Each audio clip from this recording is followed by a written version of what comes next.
From San Diego, California, this is the Frug Life Podcast, the show that teaches you how to save, invest, and earn money.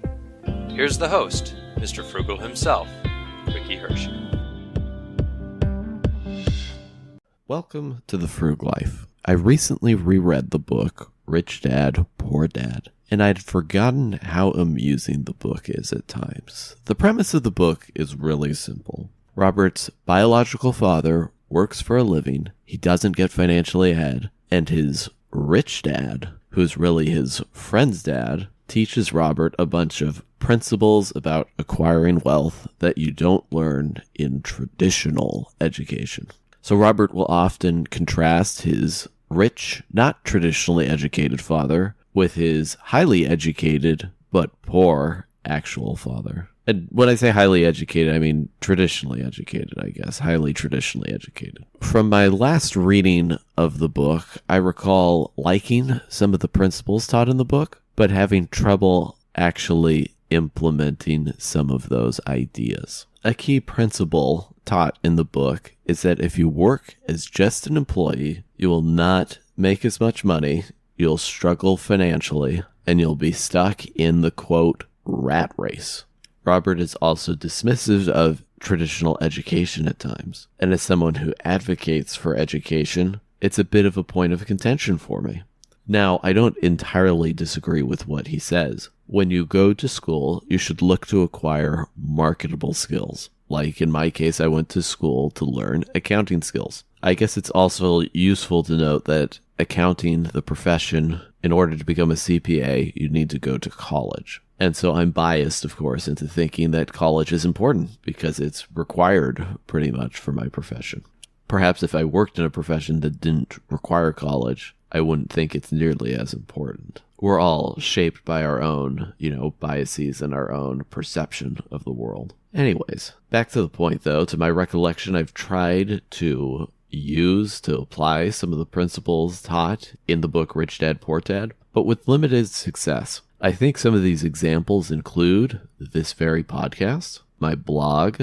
Both of these are a source of income outside of my job, but a very low source of income. Perhaps I'll have to go over the numbers again at some point, but it's really quite a low source of income. In the book, Rich Dad talks about working for money, and that if you work for money, you will never financially get ahead. And he gives a specific example of Robert's father, who makes good money, but has a lot of debt. Well, I might argue that it isn't Robert's poor dad's job that's the problem here. It's his spending habits. Instead, if he had no debt and saved and invested most of his money, he would not be poor dad. Perhaps that's why the blog and podcast hasn't been successful either, because I'm doing it for money. Actually, I think that's kind of an arbitrary way of looking at things. Of course, one of my goals is to make money in these endeavors, but it's not the only goal. Anyways, I think Robert's view on work is pretty limited. He views working as driven by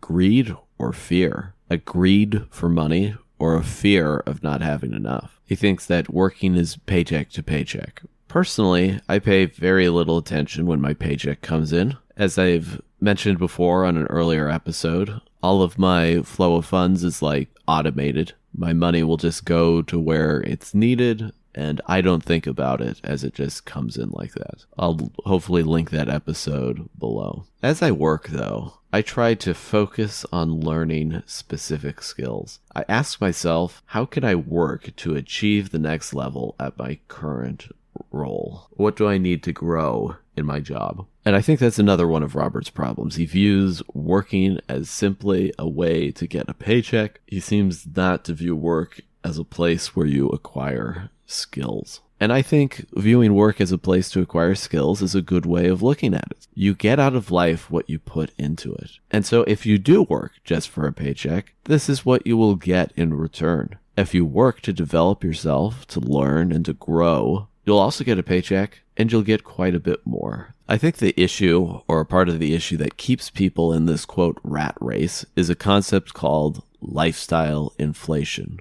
which is as you increase your earnings, you increase spending at the same pace. I recommend not doing that, of course.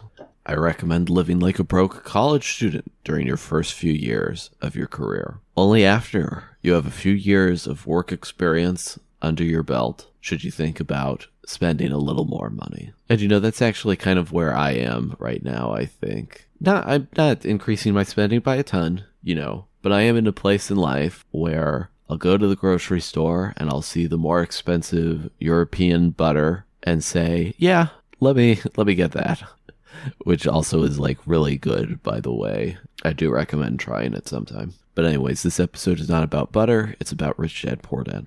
In the book, they give an example of a business that Robert and his friend run as children, which is a comic book viewing library where they let kids in to view comics they have received for free. So the two of them had a job and were able to claim comic books with missing covers for free on the condition that they weren't allowed to sell them. And so instead of selling them, they created a library where people would come in and view the comics. And the idea is pretty interesting. Specific to its time, of course. I think they just meant to showcase the attributes of a business, in which case they were able to hire out the labor they needed. They hired a sister to do homework, so they didn't actively work in the business. They were able to work around restrictions, the restriction being they weren't allowed to simply resell the comics. And they found something that they were interested in too. They loved comics, and so they were able to provide a unique value to customers. And so I think this is the framework that they want you to look at as you evaluate a potential business. All right, let's take a quick break and we will be right back. Welcome back. In the book, Robert criticizes people who have the wages from their job as their primary source of income. On the contrast, I think wages from your job are your most powerful tool for buying assets. And so Robert and I agree, though, with your money, you should go out and buy assets. You should invest your money, because making the money is a good first step, and that's good, but it requires you to work forever. Instead, if you're able to buy assets, those will generate money for you without you actively working. I think we can contrast the advice in this book to the advice in the book, The Millionaire Next Door. And in that book, we can see how most millionaires are self-made. They worked for their money. I think the book sources accountants, I'm pretty sure about that one, small business owners, and I thought even teachers as the most common millionaires. I'd have to double check that, which I didn't. Shame on me. Now, the funny thing, though, is that Robert essentially does this for himself. He worked in sales at Xerox and invested his commissions into building a real estate business. So even in Robert's own life, he worked as an employee and used that money to buy assets. So Robert continues and gives 4 areas of expertise that you should have. One is accounting, which of course I think I'm probably pretty good at because that's my profession. 2 is investing, which I also spend a lot of time doing. 3 is understanding markets, the science of supply and demand. And I certainly understand this academically and conceptually. Perhaps I'm not the best at actually delivering products the market wants. And last is the law. The 4th principle is the law, which, funny enough, I did study business law for the CPA exam. And so of these principles, I think I do them all reasonably well, even though I'm not really a business owner. Robert's advice on investing is to be focused, not balanced. Robert criticizes a portfolio of CDs and some other funds. And you know what? In some ways, he has a point, right? You probably don't want too much fixed income, depending on where you want in your life. Having a bunch of CDs might not be great for you. I think having a high equity allocation is the way to go in most cases. But yes, I do think it should be balanced. You don't want to be focused too much in any one place. Unless you are a fund manager, you probably just want to use index funds. And I think I'm a smart enough guy, but I don't always make the best stock picks. In fact, if you look at my SoFi right now, from all my work picking stocks and whatnot in SoFi, I've still lost money overall in SoFi. I think a lot of that has to do with the timing of when I invested and whatnot. But I think the moral of that story is it's better just to have low-cost index funds. So he does give some examples of people who are focused, like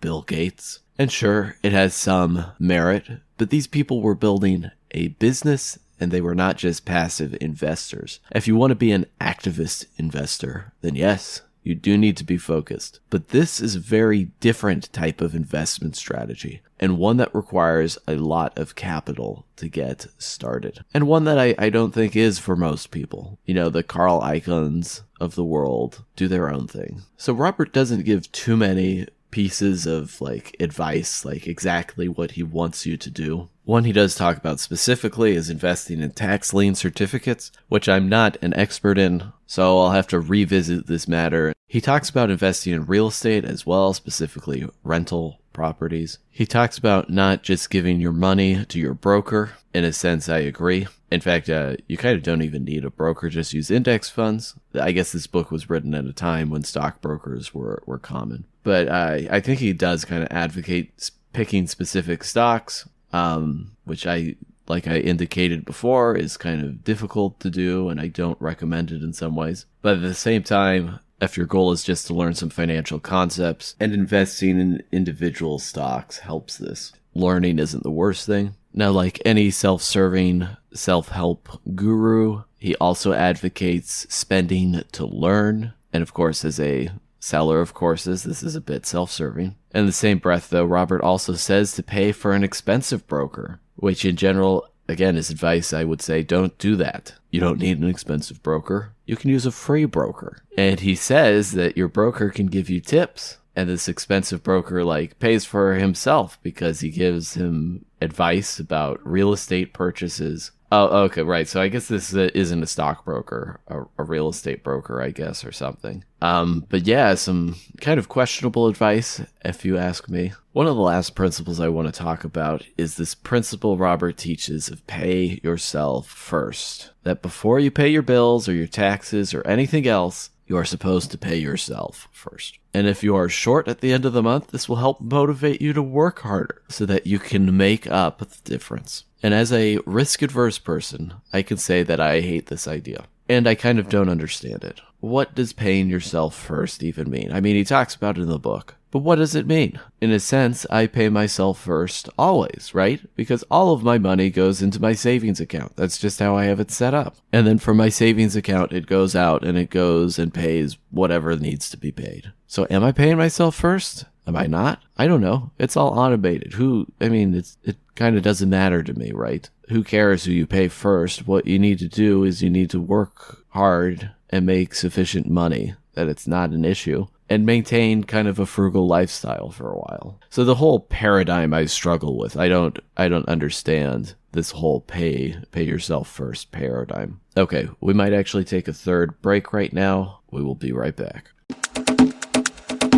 Welcome back for the third segment of the show. Now, in case it's not clear, I really do like the book Rich Dad, Poor Dad. I think it does teach you some interesting ideas, right? And quite a few of the principles it teaches are quite good. That if you just earn money and spend it all on expenses, you probably will live a life that is poor, like Poor Dad. Instead, you need to get your money and invest it into assets, things that will be worth more in the future and things that will pay you in the future. Because you can't work forever. Eventually, your expenses need to be covered by your assets. And that's just kind of what retirement is in many ways. I think there is a conventional path to do this, though, with a 9-to-5 job, which is in general what I advocate, versus becoming a small business owner. And even if you look at Robert's own life, as I pointed out, he uses that 9-to-5 path at times too. Robert is a little overly critical of a 9-to-5 job, and that's fine, and that's his own experience. I think life is what you make of it, and I think you can find a fulfilling 9-to-5 job. Now, I do want to make my usual disclaimer that this episode is not investment advice. I'm just trying to share some of the principles that have worked for me in my life, which may or may not work for you.